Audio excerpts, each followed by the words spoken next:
Let's Narrate, based on the books by Roald Dahl, adapted for audio by Red Tie Gobble, aka Sam Dudley.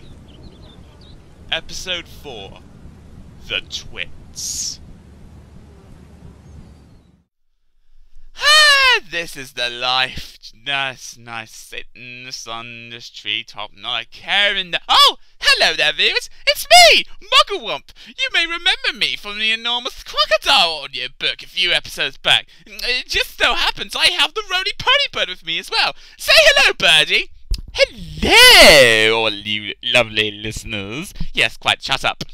Anyways, I've come here today to introduce this story about a group of horrible people, for it's known as the Twits. They were absolutely terrible, and I'd rather not tell you myself, so why don't I just let this disembodied voice let them tell it? Thank you, I will. Do you want to say any last words? Well, yes I do! Just watch in, for I'm going to be king of the monkeys! And possibly pirates! Thank you. Now, let's get on with this audio book. What a lot of hairy-faced men there are around nowadays. When a man grows hair all over his face, it is impossible to tell what he really looks like. Perhaps that's why he does it. He'd rather you didn't know. Then there's the problem of washing. When the very hairy ones wash their faces, it must be as big a job as when you and I wash the hair on our heads. So that's what I want to know is this. How often do all these hairy-faced men wash their faces? Is it only once a week, like us, only on Sunday nights? And do they shampoo it? Do they use a hairdryer? Do they rub the hair tonic on top of their faces? Going bald? Do they go to a barber to have their hairy faces cut and trimmed? Or do they do it themselves in front of a bathroom mirror with nail scissors? I don't know. But next time you see a man with a hairy face, which will probably be as soon as you step out of that street, maybe you should look at him more closely and start wondering about some of these things. Mr. Twit was one of those very hairy-faced men. The whole of his face, except for his forehead, his eyes, and his nose, were covered with thick hair. The stuff even sprouted in revolting stoofs out of his nostrils and ear holes. Mr. Twit felt that this hairlessness made him look terrifically wise and grand, but in truth, he was neither of these things. Mr. Twit was a twit. He was born a twit, and now at the age of 60 he was a bigger twit than ever. The hair on Mr. Twit's face didn't grow smooth and matted as it does on most heavy-faced men. It grew in spikes that struck out straight like the bristles of a nail brush. And how often did Mr. Twit wash his bristly-nailed, bristly face of his? The answer is never! Not even on Sundays. He hadn't washed in years! So as you know, an ordinary unhairy face like yours or mine simply gets a bit smuggy if it's not washed often enough. And there's nothing awful about that. A hairy face is a very different matter. Things cling to hairs, especially food. Things like gravy go right among the hairs and stay there. You and I could just wash our smooth faces with a funnel and we'd look, oh, that's alright again. But the hairy man cannot do that. We can also, if we're careful, eat our meals without spreading food all over our faces, but not so the hairy man. Watch carefully next time you see a hairy man eating his lunch, and you'll notice even if he opens his mouth very wide, it would be impossible for him to get a spoonful of beef stew or ice cream and chocolate sauce into it without leaving some sort of it on the hairs. Mr. Twit didn't even bother to open his mouth wide open when he ate. As a result, and because he never washed, there were always hundreds of bits of old breakfasts and lunches and suppers sticking to the hairs around his face. They weren't big bits, mind you, because he used to wipe off those with the back of his hand or onto his sleeve while he was eating. But if you look closely, not that you ever want to, you would see tiny little specks of dried up scrambled eggs stuck to the hairs, and spinach, and tomato ketchup, and fish fingers, and minced chicken livers, and all the other disgusting things Mr. Twit liked to eat. If you looked closer still, Hold your noses, ladies and gentlemen. If you peered deep into the moustachy bristles sticking out of over his upper lip, you would probably see much larger obstacles that had escaped the wipe of his hand. Things that had been there for months and months, like a piece of muggety green cheese, or a mouldy old cornflake, or even the slimy tail of a tin sardine. Because of all this, Mr. Twit never really went hungry. By sticking out his tongue and curling it sideways to explore the hairy jungle around his mouth, he was always able to find a tasty morsel there and there to nibble on, you know. What I am trying to tell you is that Mr. Twit was a foul and smelly old man. He was also an extremely horrid old man, as you will find out in a moment. Mrs. Twit was no better than her husband.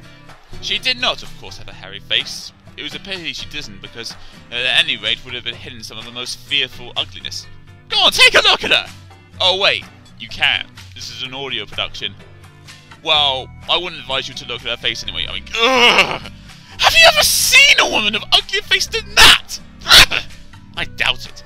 But the funny thing is that Mrs. Twit wasn't born ugly. Oh, no. She had quite a nice face when she was young. The ugliness had grown upon her year by year as she got older. Why would that happen? I'll tell you why. If a person has ugly thoughts, it begins to show on the face.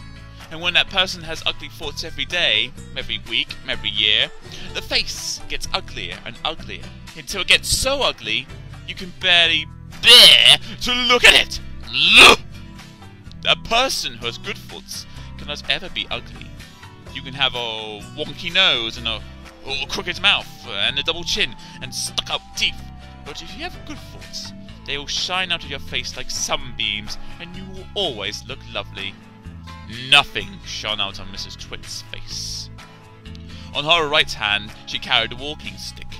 She used to tell people that this was because she had warts growing on the sole of her left foot, and walking was painful.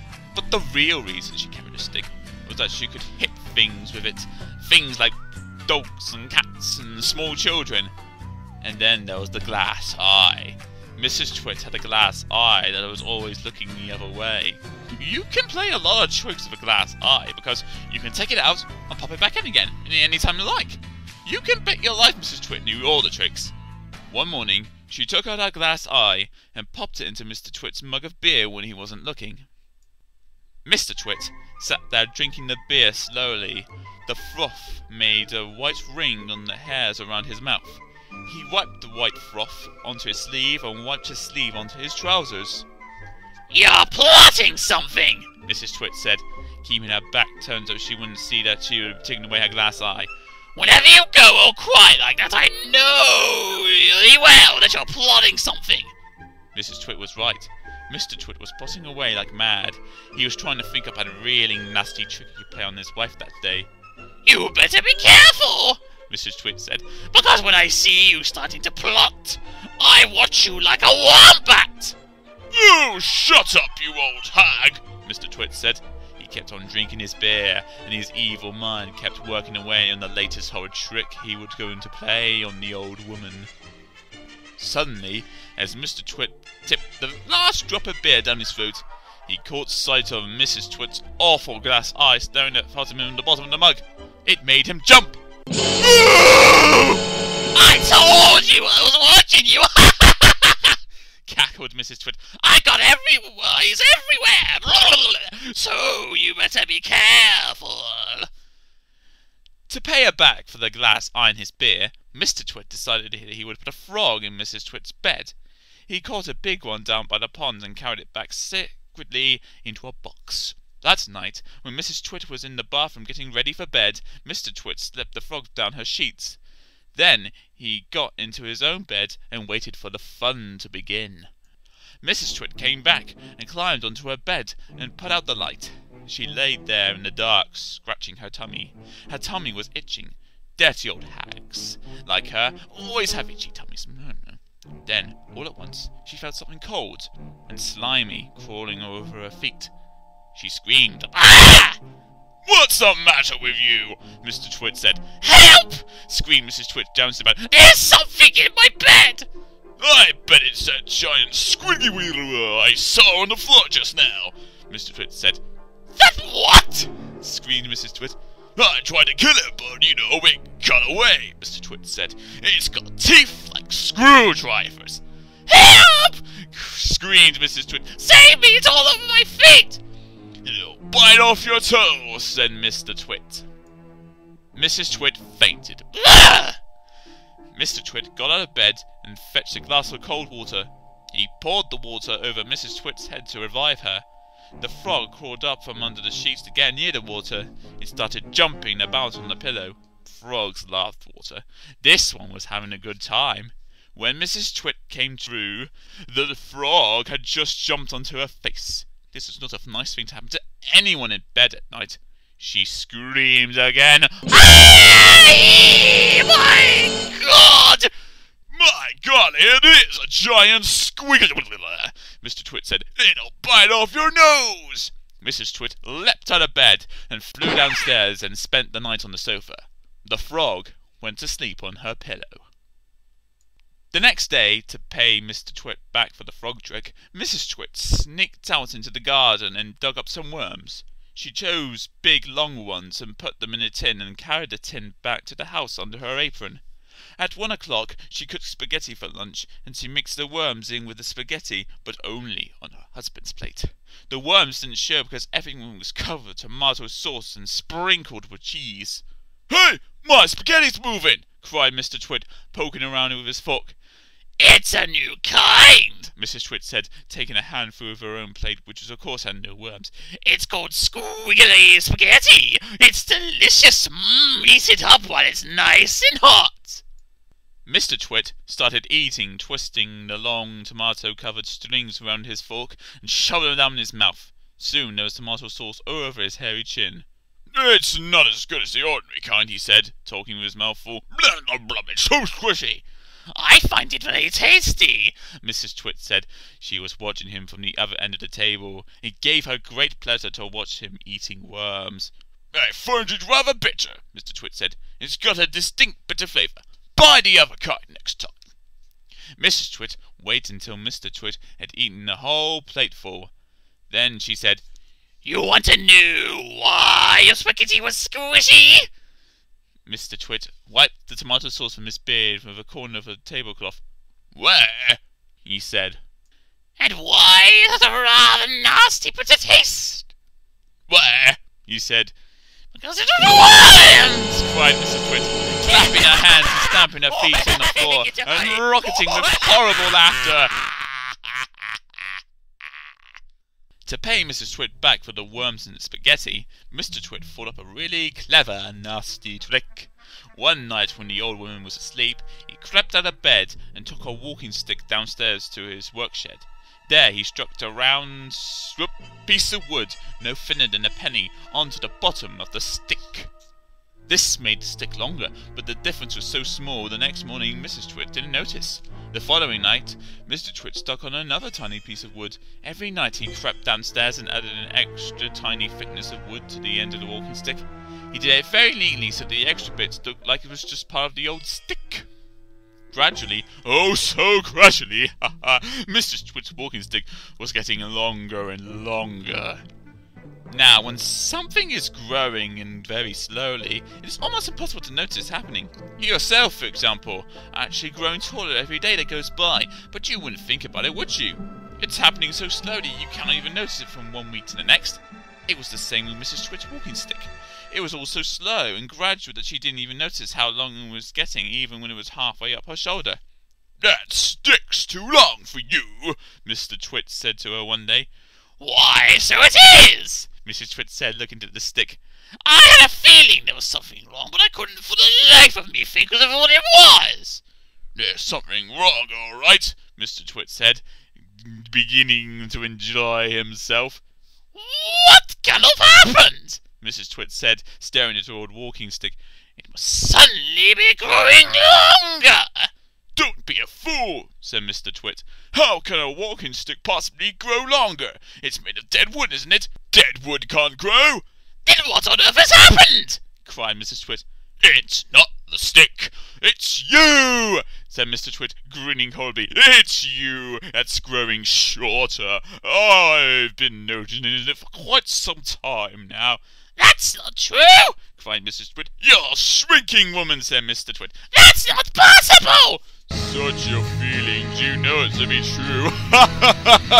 No, wow, it jolly well is, said Mr. Twit. You're shrinking fast, you're shrinking dangerously fast. Why, you must have shrunk at least a foot in the last few days. Never! cried Mrs. Twit. Never! Well, of course you have. Take a look at your stick, you old goat, and see how much you've shrunk in comparison. You've got the shrinks. That's what you got. You got the dreaded shrinks. Mrs. Twit began to feel so trembly that she had to sit down. As soon as Mrs. Twit sat down, Mr. Twit pointed at her and shouted, There you are! You're sitting on your old chair, and you're shrunk so much your chair isn't even touching the ground. Mrs. Twit looked down at her feet, and by golly, the man was right. Her feet were not touching the ground. Mr. Twit, you see, had just been as clever with the chair as he had been with the walking stick. Every night when he had gone downstairs and stuck an extra bit on the stick, he had done the same with the four legs of Mrs. Twit's chair. Just look at you sitting there in your same old chair, he cried, and you're shrunk so much your feet are dangling into the air. Mrs. Twit went white with fear. Yeah, got the shrinks, said Mr. Twit, pointing his finger at her like a pistol. Pooh, you got them badly. You got the most terrible case of shrinks I've ever seen. Mrs. Twit became so frightened she began to tremble. Blah, blah, blah. But Mr. Twit, still remembering the worms and spaghetti, didn't feel sorry for her at all. I bet you don't know what happens to someone who gets shrinks, he said. What? Gasped Mrs. Twit. What happens? Your head shrinks into your neck, and your neck shrinks into your body, and your body shrinks into your legs, and your legs shrinks into your feet, and in the end there's nothing left but a pair of shoes and a bundle of old clothes. I can't bear it! cried Mrs. Twit. It's a terrible disease, said Mr. Twit. Oh, the worst in the world. How long have I got? cried Mrs. Twit. How long before I finish up like a bundle of old clothes and a pair of shoes? Mr. Twit put on a very solemn face. At the rate you're going, he said, shaking his head sadly, I say not so more as 10 or 11 days. But isn't there anything we can do? cried Mrs. Twit. There's only one cure for the shrinks, said Mr. Twit. Tell me, she cried. Oh, please tell me quick. We have to hurry, said Mr. Twit. I'm ready. Hurry. I'll do anything you say, said Mrs. Twit. You won't last long if you don't, said Mr. Twit, giving her another grisly grin. What is I must do? cried Mrs. Twit, clutching to her cheeks. You ought to be stretched, said Mr. Twit. Mr. Twit led Mrs. Twit outdoors, where he had everything ready for the great stretching. He had 100 balloons and lots of string. He had a glass cylinder for filling up the balloons. He had fixed an iron ring onto the ground. Stand there, he said, pointing to the iron ring. He then tied Mrs. Twit's ankles into the iron ring. When that was done, he began filling the balloons with gas. Each balloon was on a long string, and when it filled with gas, it pulled onto the string, trying to go up and up. Mr. Twit tied the ends of the strings to the top half of Mrs. Twit's body. Some he tied round her neck, some under her arms, some to her wrists, and some even to her hair. Soon there were 50 coloured balloons floating in the air above Mrs. Twit's head. Can you feel them stretching you? asked Mr. Twit. I can! cried Mrs. Twit. They're stretching me like mad! He put on another 10 balloons. The upward pull became very strong. Mrs. Twit was quite helpless now. With her feet tied to the ground and her arms being pulled upwards by the balloons, she was unable to move. She was a prisoner, and Mr. Twit had intended to go away and leave her like that for a couple of days and nights to teach her a lesson. In fact, he was just about to leave when Mrs. Twit opened her big mouth and said something silly. Are you sure my feet are tied properly to the ground? She gasped. If those strings around me and ankles break, it'll be goodbye for me! And that's what gave Mr. Twit his second nasty idea. There's enough ball here to take me to the moon! Mrs. Twit cried out. To take you to the moon? Exclaimed Mr. Twit. Oh, what a ghastly thought! We wouldn't want anything like that to happen. Oh, dear me, no. We most certainly wouldn't, cried Mrs. Twit. Go on, put some more string around my ankles quickly. I want to feel absolutely safe. Very well, my angel, said Mr. Twit, and with a ghoulish grin on his lips, he knelt down at her feet. He took a knife from his pocket, and with one quick slash, he cut through the strings holding Mrs. Twit's ankles to the iron ring. She went up like a rocket. "Help!" she cried and screamed, "Oh, save me!" But there was no saving her now. In a few seconds she was so high up into the blue sky and climbing fast. Mr. Twit stood below looking up. "What a pretty sight," he said to himself. "How lovely all those balloons look in the air. What a marvellous bit of luck for me. At last, the old hag is lost and gone forever." Mrs. Twit may have been ugly and she may have been beastly, but she was not stupid. High up there in the sky she had a brilliant idea. "If I can get rid of some of these balloons," she said to herself, "I will stop going up and start to come down." She began biting through the strings that held the balloons to her wrists and arms and neck and hair. Each time she bit through a string and let the balloon float away, the upward pull got less and the rate of climb slowed down. When she had bitten through at least 20 strings, she stopped going up altogether. She stayed still in the air. She bit through one more string. Very, very slowly, she began to float downwards. It was a calm day. There was no wind at all, and because of this, Mrs. Twit had gone absolutely straight up. She now began to come absolutely straight down. As she floated gently down, Mrs. Twit's petticoat pillowed up like a parachute, showing her long knickers. It was a grand sight and a glorious day, and thousands of birds came flying in for miles around to stare at this extraordinary old woman in the sky. Mr. Twit, who thought he had seen his ugly wife for the last time, was sitting in the garden celebrating with a mug of beer. Silently, Mrs. Twit came floating down. When she was about the height of the house above Mr. Twit, she suddenly called out from the top of her voice, "Here I come, you grisly old grinion! You rotten old turnip! You filthy old floor pit!"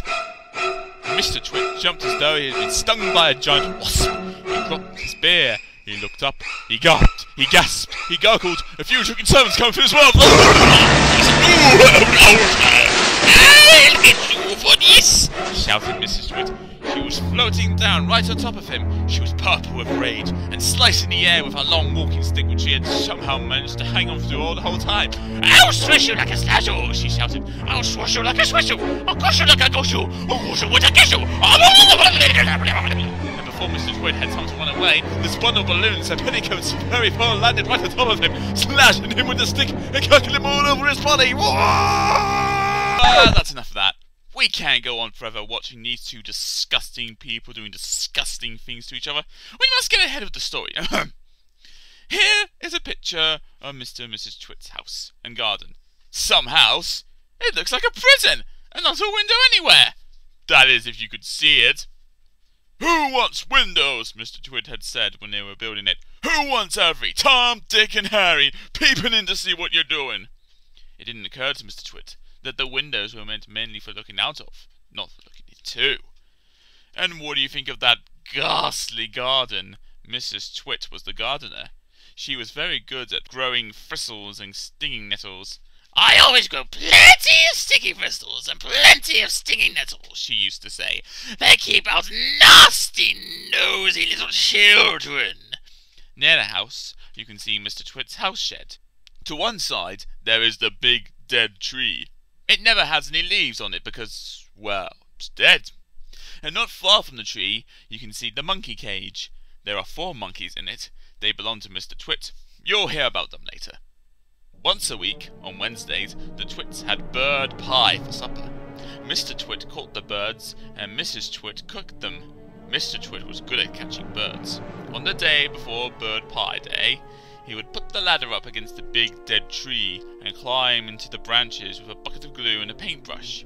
The glue he used was something called Tug Tight, and it was stickier than any other glue in the world. He would paint it along the tops of all the branches and then go away. As the sun went down, birds would fly in from all directions around to roost in for the night in the big dead tree. They didn't know, poor things, that the branches were all smeared with horrible Hug-Tight. The moment they landed on a branch, their feet got stuck, and that was that. The next morning, which was bird pie day, Mr. Twit would grab hold of the ladder again and grab all the wretched birds that were stuck to the tree. It didn't matter what kind they are, you know, song thrushes, blackbirds, sparrows, crows, little Johnny Warns, robins, anything. They all went into the pot for Wednesday's bird pie supper. On one Tuesday evening, after Mr. Twit had brought up the ladder and smeared the tree with Hugtite, 4 little boys crept into the garden to look at the monkeys. They didn't care about the thistles and the stinging nettles, not when there were monkeys to look at. After a while, they got tired of looking at the monkeys, so they explored further into the garden and found the ladder leaning against a big dead tree. They decided to climb up it just for fun. There's nothing wrong with that. The next morning, when Mr. Twit went outside to collect the birds, he found 4 miserable little boys sitting in the tree, tugged as tight as could be by the seats of their pants to the branches. There were no birds because the presence of the boys had scared them away. Mr. Twit was furious. "As there are no birds for my pie tonight," he shouted, "then you have to be boys instead." He started to climb the ladder. "Boy pie might be better than bird pie," he went on, grinning horribly. "More meat, and not so many tiny little bones." The boys were terrified. "He's gonna boil us!" cried one of them. "He'll stew us alive!" wailed the second one. "He'll cook us with carrots!" cried the third. But the fourth little boy, who had more sense than the others, whispered, "Listen, I've just had an idea. We're only stuck by the seats of our pants. So, quick, unbutton your pants and slip them out and fall to the ground." Mr. Twit had reached the top of the ladder and was just about to make a grab for the nearest boy when they all suddenly shroom tumbled out of the tree and ran for home with their naked bottoms winking into the air. "Why, you'll pay for that, you horrible little runts! Oh, guess we'll have a Chinese tonight." Now for the monkeys. The 4 monkeys in the cage in the garden were all one family. They were Mugglewump and his wife and their 2 small children. But what on earth are Mr. and Mrs. Twit doing with monkeys in their garden? Well, in the old days, they had both worked in a circus as monkey trainers. They used to teach monkeys to do tricks, to dress up in humans' clothes, and smoke pipes and all the rest of that nonsense. Today, although they were retired, Mr. Twit still wanted to train monkeys. It was dreamed that one day he could own the first great upside-down monkey circus in the world. That would mean the monkeys had to do everything upside down. They had to dance upside down, on their feet, with their feet, feet and hands and the feet, yeah. They had to play football upside down. They had to bounce on the top of each other upside down, with Mugglewump at the bottom and the smallest baby monkey at the very top.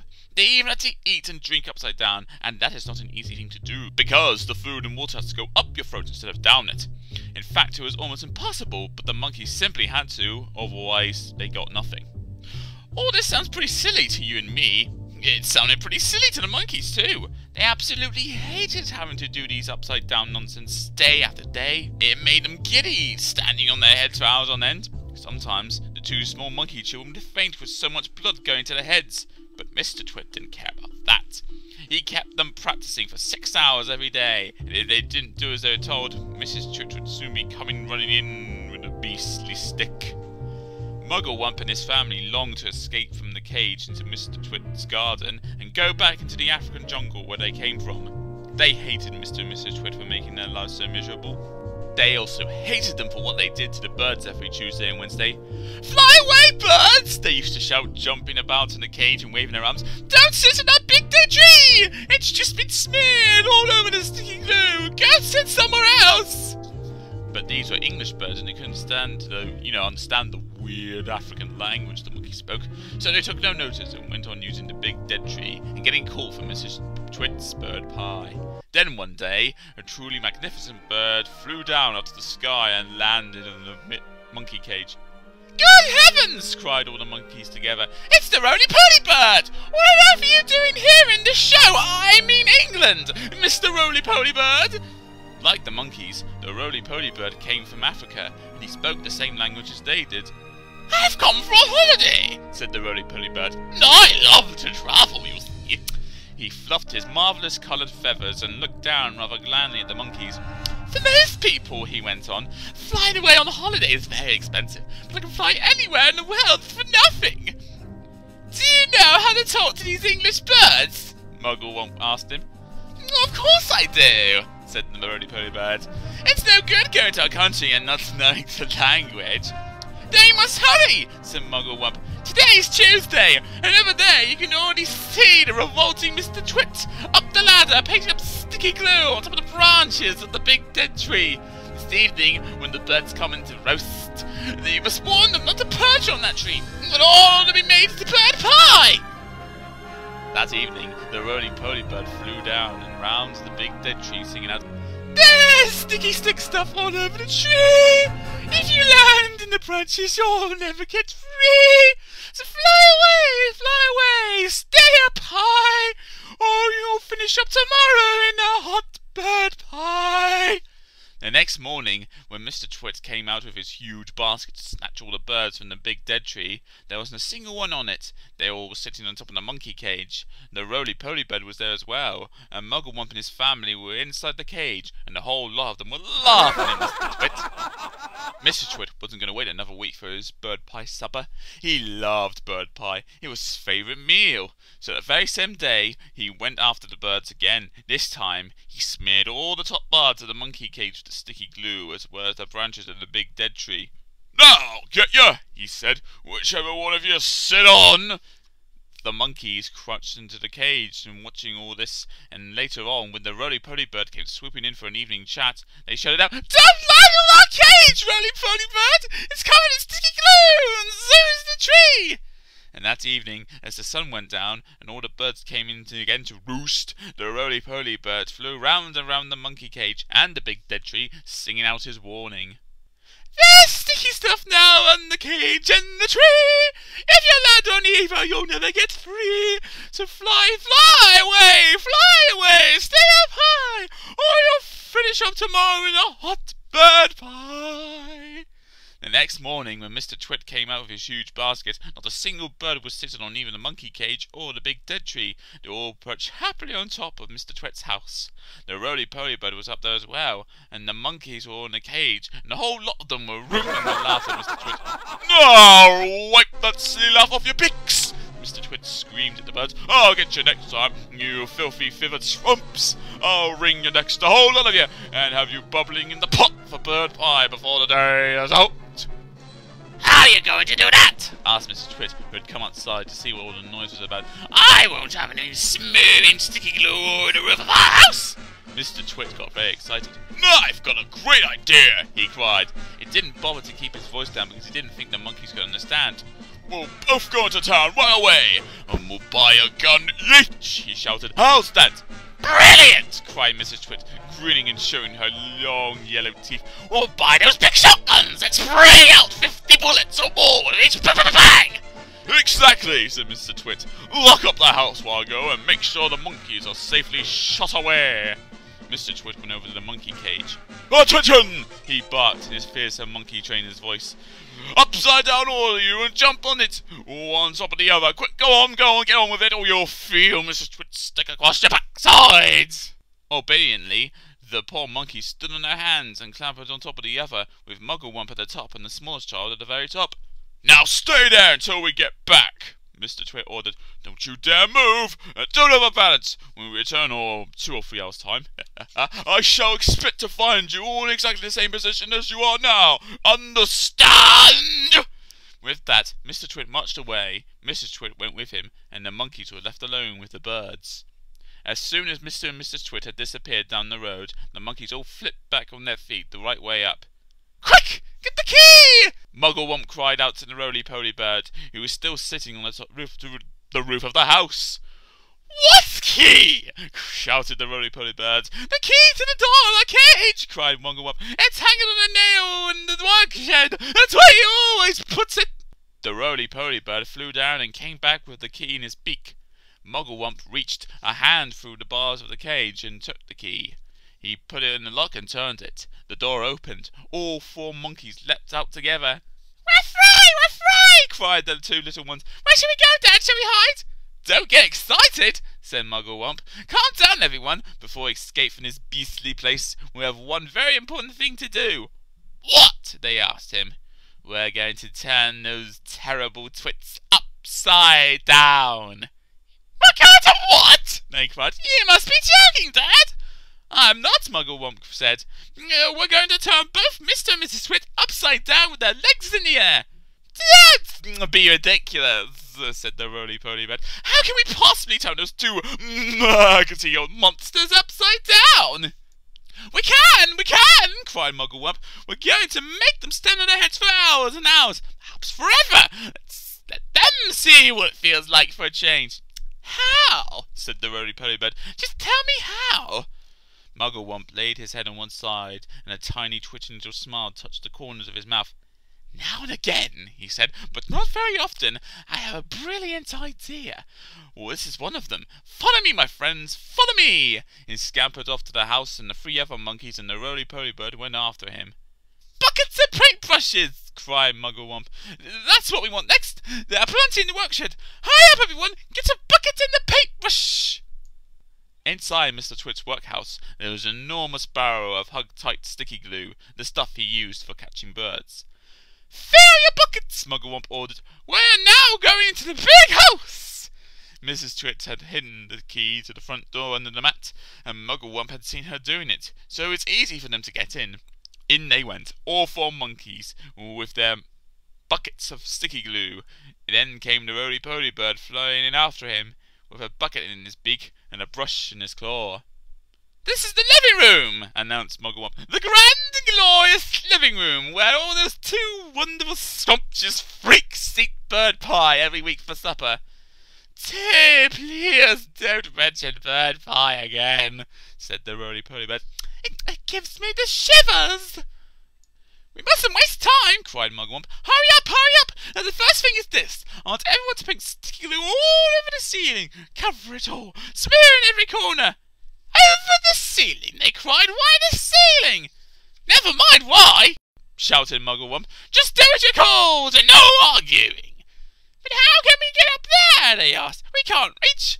Monkeys can reach anywhere, shouted Mugglewump. He was a frenzy in excitement now, waving his paintbrush in his bucket and leaping all over the room. Come on, jump on the table, stand on the chairs, come on, hop on each other's shoulders. The roly-poly can do it flying. Don't you stand there. We have to hurry, don't you understand? Those terrible twits, they'll be back any moment, and this time they've got guns. Get on with it, for heaven's sake, get on with it. And so the great glue painting of the ceiling began. All the other birds who had been sitting on the roof flew in to help, carrying paintbrushes in their claws and beaks. There were buzzards, magpies, rooks, ravens, and many more. Everyone was splashing away like mad, and with so many helpers, the job was soon finished. What now? They all cried, looking at Mugglewump. Ah!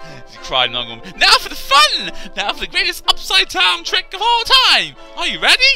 We're ready, said the monkeys. We're ready, said the birds. Pull up the carpet! Shouted Mugglewump. Pull this huge carpet out from under this furniture and stick it on the ceiling! Onto the ceiling! Cried one of the little monkeys. Onto the ceiling? But that's impossible, Dad! I'll stick you to the ceiling if you don't shut up! Snapped Mugglewump. Hey, he's naughty! They cried. He's balmy! He's batty! He's naughty! He's screwy! Here's Wacky! Cried the roly-poly bird. Poor Muggles can't whoop his wump at last! Oh, do stop shouting such nonsense! Give me a hand, said Mugglewump, catching hold of one corner of the carpet. Pull, you nitwits, pull! The carpet was enormous. It covered the entire floor from wall to wall. It had a gold and red pattern on it. It was not easy to pull an enormous carpet off the floor once it's been full of tables and chairs. Pull! Yelled Mugglewump. Pull, pull, pull! He was like a demon hopping around the room and telling everyone what to do. But you couldn't blame him. After months and months and standing on his head with his family, he couldn't wait for the time when the terrible Twits would be doing the same thing. At least that's what he hoped. With all the monkeys and the birds pulling all the furniture, puffing and puffing, the carpet was dragging off the floor and finally hoisted into the ceiling, and there it stuck. All at once, the whole ceiling of the living room was carpeted in red and gold. Now the table! The big table! Shouted Mugglewump. Turn the table upside down and put a dot of sticky glue on the bottom of each leg. Then we shall stick that onto the ceiling as well! Hoisting the big table upside down and onto the ceiling was not an easy job, but they managed to do it in the end. Will it stay there? They cried. Is the glue strong enough to hold it up? It's the strongest glue in the world, Muggle replied. It's the special bird-catching, bird-killing glue for smearing on trees. Please, said the roly-poly bird. I have asked you before not to mention that subject. How would you feel for the monkey pie they made every Wednesday, and all your friends were bored up and I went talking on about it? Well, I do beg your pardon, said Mugglewump. I'm just so excited. I hardly know what I'm saying. Now the chairs! The chairs! There's all the chairs! We're just stuck into the ceiling! I don't know, my place is not too high! The monkeys, with the birds helping them, put glue on the bottom of each chair leg and hoisted up to the ceiling. Then there's 4 chairs! Shouted Mugglewump. And the big sofa! And the sideboard! And then there's all the tiny little things! The ashtray! The ornaments! And the PC plastic gun and the sideboard! Everything was together was stuck in the ceiling! It was terribly hard work. It was especially difficult to stick everything onto the ceiling in the exactly right place, but they got it done in the end. Now what? Asked the roly-poly bird. He was out of breath and so tired that he hardly flapped his wings. Now the pictures! cried Mugglewump. Turn all the pictures upside down, and will one of you birds please fly out on the road and see when those frumptious freaks are coming back? Okay, said the roly-poly bird. I'll sit on a phone for a while to keep guard. That will give me a rest.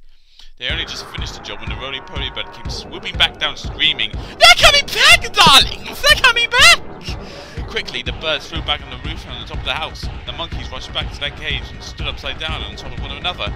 A moment later, Mr. and Mrs. Twit came marching back into the garden, each carrying a fierce gun. I'm glad to see those monkeys are still upside down, said Mr. Twit. They're too stupid to do anything else, said Mrs. Twit. Hey, look at all those cheeky birds still up there on the roof. Let's go inside and load up our lovely new guns. And there'll be bang, bang, bang, and bird pie for supper. Just as Mr. and Mrs. Twit were about to enter the house, 2 black ravens swooped lower over their heads. Each bird carried a paintbrush into its claw, and each paintbrush was smeared with sticky glue. As the ravens whisked over, they brushed a streak of sticky glue on the top of Mr. and Mrs. Twit's heads. They did it with the slightest touch so that even the Twits both felt it. What was that? cried Mrs. Twit. Some beastly bird has dropped his dirty droppings on my head! On mine too! Shouted Mr. Twit. I felt it! I felt it! Don't touch it! Cried Mrs. Twit. You'll get it all over your hands! Come inside and wash it all in the sink! The filthy, dirty brutes! Yelled Mr. Twit. I bet they did it on purpose! Just wait till I loaded up my gun! Mrs. Twit got the key from under the doormat, where Mugglewump had playfully placed it, and into the house they went. What's this? Gasped Mr. Twit as they both entered the living room. What's happened? Screamed Mrs. Twit. They stood in the middle of the room and looking up. All the furniture and the big table, the chairs and the sofa and the lamps and the little side tables and the cabinet and the bills of beer on it, the ornaments, the electric fire, the carpet, everything had been stuck upside down to the ceiling. The pictures were upside down on the walls, and the floor they were standing on was absolutely bare. What's more, it had been painted white to look like the ceiling. Look! Screamed Mr. Twit. That's the floor! Then the floor's up there! This is the ceiling! We're standing on the ceiling! We're upside down! Gasped Mr. Twit. We must be upside down! We're standing on the floor of the ceiling! We're looking at the roof! Oh, help! Screamed Mrs. Twit. Help, help, help, help, help! I'm beginning to feel giddy! So am I! Cried Mr. Twit. I don't like this one little bit! We're upside down! All the blood's coming to my head! Screamed Mrs. Twit. If we don't do something quickly, I shall die! No, I will! I've got it! Cried Mr. Twit. I know what you do! We'll stand on our heads! Then anyway, we'll be all the right way up! So they stood on their heads, and of course the moment the tops of their heads touched the floor, the sticky glue that the ravens had brushed on a few moments ago did its job. They were stuck.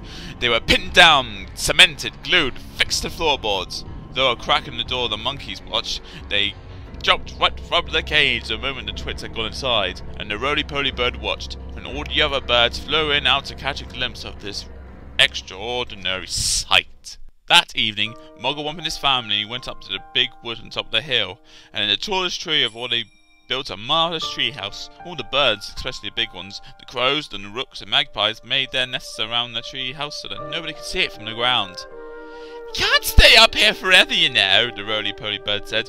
Why not? Asked Mugglewump. It's a lovely place. Just you wait till winter comes, the roly-poly bird said. Monkeys don't like cold weather, do they? They most certainly don't, cried Mugwump. Oh, the winter's very, very cold here. It's all ice and snow, said the roly-poly bird. Sometimes it's so cold, a bird would wake up in the morning with his feet frozen to brose and he's been roosted on. Then what should we do? Cried Mugwump. My family will all be deep frozen. No, they won't, said the roly-poly bird, because when the first leaves start falling from the trees in the autumn, you can all fly home to Africa with me. Don't be ridiculous, Mugwump said. Monkeys can't fly. You can sit on my back, said the roly-poly bird, and she'll take you one at a time. You can travel by the roly-poly superjet, and it won't cost you a penny. Unlike today's services. Oh, I'm being beastly, aren't I? Well, that's my part of the movie over. Bye! And down there in the horrid house, Mr. and Mrs. Twit were still stuck upside down to the floor of the living room. It's all your fault, cried Mr. Twit, thrashing his legs in the air. You're the one who ugly old cow went hopping around shouting, upside down, upside down. And you were the one who's just standing there, so we don't want to way up, you ugly old warthog. Screamed Mrs. Twit. No, I'm never going to leave. We'll stay here forever. We'll stay here forever, said Mr. Twit. But not me. I'm going to go away. Mr. Twit screwed and squirmed, and he squiggled and wormed, and he twisted and turned, so he struggled and squirmed, but the sticky glue held him to the floor just as tightly as once held the poor bird in the big dead tree. He was still as upside down as ever, standing on his head, but heads were not meant to be stood upon. If you stand on your head for a very long time, a horrid thing happens, and this is where Mr. Twit got his biggest shock of all. With so much weight on it from up above, his head began to get squashed from his body. Quite soon, it disappeared completely, sunk out of sight into the fatty folds of his flappy skin. It's so good! Babbled Mr. Twit. Cried Mrs. Twit. Help me! Call a doctor! Yelled Mr. Twit. I'm gonna get strings! And so he was. Mrs. Twit was getting the shredded strings too. And this time it wasn't a fake, it was the real thing! Their heads shrank into their necks, and then their necks began shrinking into their bodies, and then their bodies began shrinking into their legs, and their legs began shrinking into their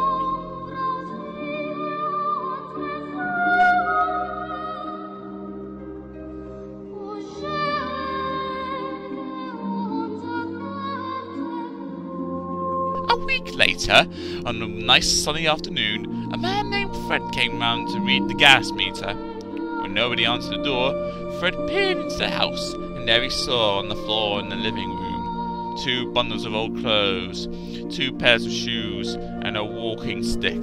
There was nothing more left in the world of Mr. and Mrs. Twit. And everyone, including Fred, shouted, "Hooray!"